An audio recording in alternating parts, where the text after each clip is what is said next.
So with Prehistoric Planet, Apple TV's new documentary series just around the corner, or already out, depending on when you're watching this video, I thought it'd be quite fun to try and recreate a sequence inspired by it in Blender. So there's a few shots in the trailer that show these huge sauropod dinosaurs moving across this salt flat, which seems to be pretty directly referencing the salt plain scenes in Walking with Dinosaurs, which remain pretty iconic.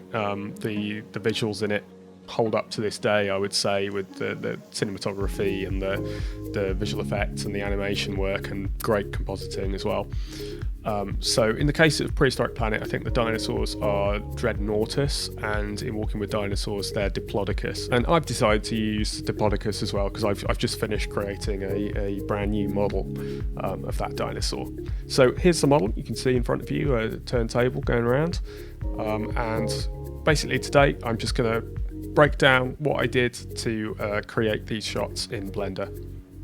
So in Blender, this is the 3D model and the rig I've made. So once again, as with my previous models, I'm using a multi-resolution modifier. So what that does is it holds multiple subdivision levels of the mesh within the same object. So you can see I can kind of crank through the different detail levels there, and I can render at a very high poly count, but also work with a low poly model. So this was modelled in Blender as usual, and sculpted in Blender, and then textured in Substance. Now I tried to be as accurate as I could with this. I tried to read some kind of scientific papers and look up what the latest kind of understanding of dinosaurs like this is, to create quite a plausible reconstruction, I think, and really make it feel like an animal, a real animal. Generally the models I do are kind of less realistic and less kind of paleontologically accurate, but I really wanted to get this as close to plausible as I possibly could. I'm not a professional paleo artist by any means, so I'm sure there's places I've gone wrong and got the anatomy wrong, but I wanted to get it at least broadly correct. So for example, sauropods have these very strange feet, 4 feet, where they have one single claw and they have this kind of half moon shaped foot, and then the back feet only have these 3 clawed toes, and they kind of curve around in quite an interesting way. And I actually modelled these so that they would fit into known Diplodocus trackways, so these should be kind of reasonably true to life. And I also wanted to avoid the trap of making this dinosaur look too kind of mammalian. Whenever you deal with huge animals like this, the kind of first point of call for reference is elephants, which actually it turns out might not be the best reference to use for kind of a reptile. So I tried to kind of base some of these folds on the neck on kind of monitor lizards, and give it a kind of a sense of scale without making it look too mammalian. It's also got these spines running down the back, which are known not from Diplodocus itself, but from quite a close relative, and then it's got this whip-like tail. So back to the rig, we've got lots of inverse kinematic controls to make animation easy. Same on the head, so you can very easily pose and animate it.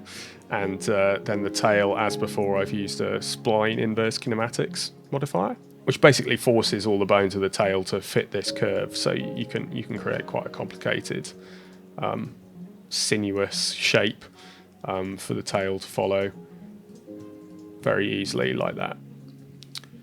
And what I also added is just a wave modifier controlled by the rig at the end, which if I scrub through, you can see that gives this end of the tail just a little bit of kind of wiggle to it. And then here is my walk cycle that I animated for it. Walk cycle's fairly straightforward. I went through a couple of iterations to it, trying to kind of capture the kind of sense of weight of the animal properly. But then on top of the animation itself, I've got a soft body simulation going on, so you can see that every time it takes a step, we get these nice kind of soft body ripples going through the flesh, up through the neck, under the stomach and down the tail as well, and also on the backs of the legs.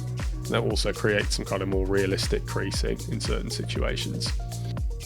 And then also I've got a soft body simulation going on the curve that the tail is parented to through the spline inverse kinematics.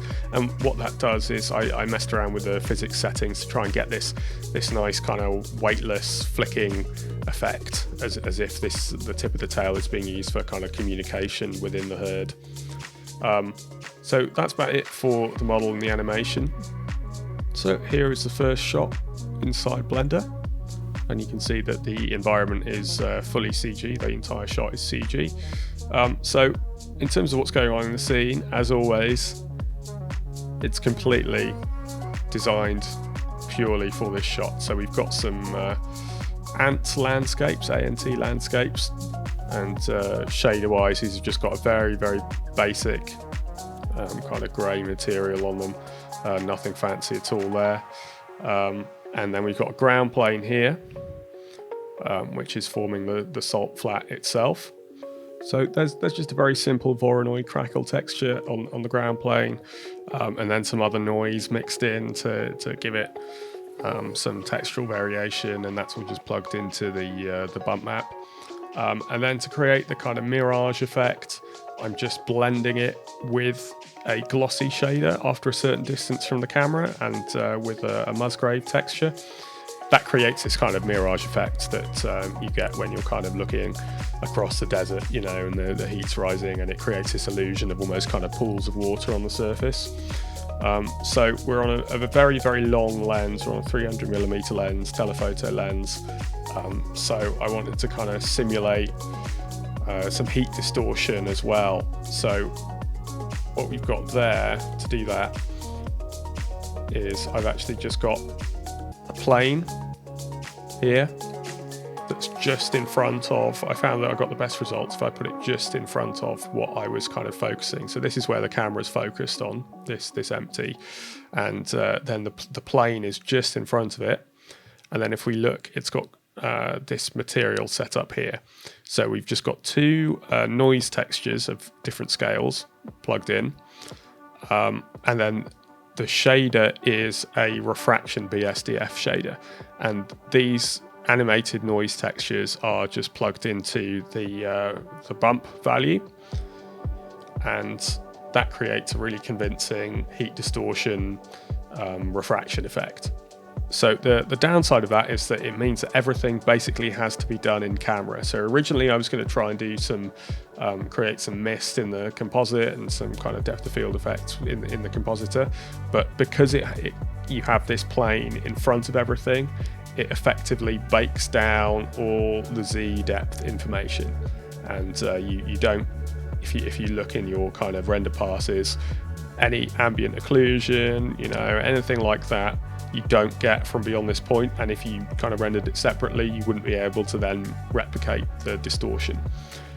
So that meant that I had to effectively do all of my compositing in camera. So as well as this heat distortion plane, I also have a volume, and this just has an emission shader plugged into the volume, and I'm using a gradient and a noise texture to drive the density of that, so to make it denser nearer the ground, and adding kind of mixing in a little bit of color to it, and that creates quite a nice kind of heat haze, an atmospheric haze I should say, going off in the distance, which creates a nice depth separation. I've no idea if the scale on these is right.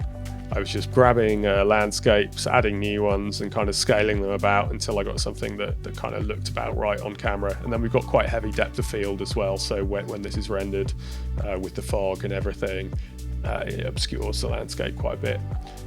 For lighting, I'm just using the Nishita sky texture. I did experiment with mixing in an HDR sky to get some clouds, but I couldn't quite get that to look right, so I decided to just go with kind of give it a clear sky.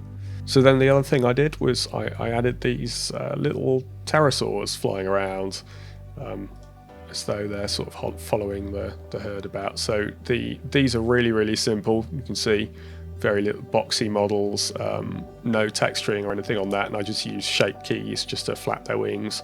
I created 3 different versions of these with slight time offsets on the animation so that they're not all flapping in sync, and then I'm just using voids to control these, and that's really easy. You just mess around with the kind of settings and get quite a nice flocking behavior. I've got them targeting this empty here, which I moved around so I could sort of control where they were flying to. If I click on them, you can see the little cloud